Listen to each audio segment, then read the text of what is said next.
Prezident qarori bilan avvalo poytaxt ehtiyojini ta'minlovchi 2400 megavatli 4 ta yirik loyiha amalga oshirilishi belgilangan. Bular Toshkent viloyatining Qibray, Ohangaron, Chirchiq va albatta Bo'ka tumanlarida. Ayni paytda biz turgan 621 gektar maydon Bo'ka tumanida joylashgan va endi bu yerda quyosh nuridan iqtisodiyot uchun haqiqiy kuch olinadi.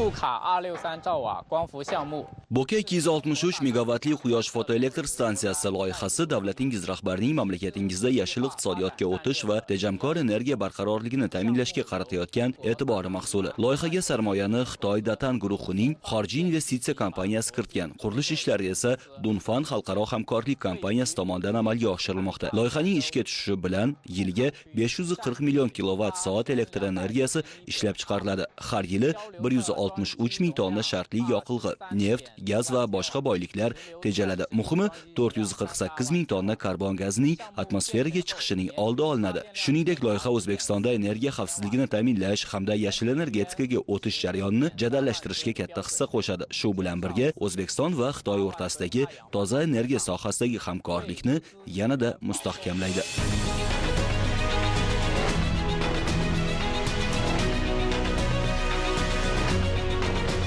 Ayni paytda loyiha qaysi bosqichda? Hozirda stansiyamiz qurilishi yakuniy bosqichida turibmiz. Tajriba tariqasida ikkinchi fotoblokimiz ishlab kelmoqda hamda aholiga yetkazib bermoqda. Loyihamizning umumiy quvvati 263 megavatni tashkil etadi. Stansiyamiz to'liq ishga tushgandan so'ng taxminan 130 mingdan ortiq xonadonni toza va arzon elektr energiyasi bilan ta'minlash imkoniyatiga ega bo'lamiz. Quyosh panellarimiz o'rnatilgan dasturga asosan quyosh harakatiga ko'ra o'z yo'nalishini o'zgartiradi hamda quyoshni kuzatib boradi.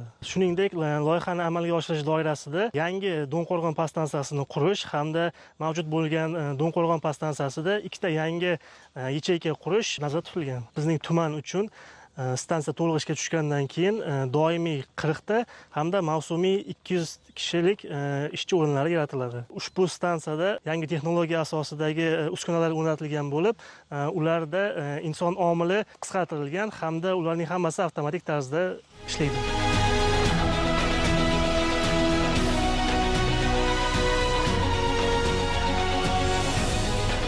Endilikda yurtimizda quyosh nuridan elektr quvvat olish shunchaki orzu emas, amaliy harakatlarga aylanmoqda. Buni biz mana shunday keng ko'lamdagi bunyodkorliklarda ko'rishimiz mumkin.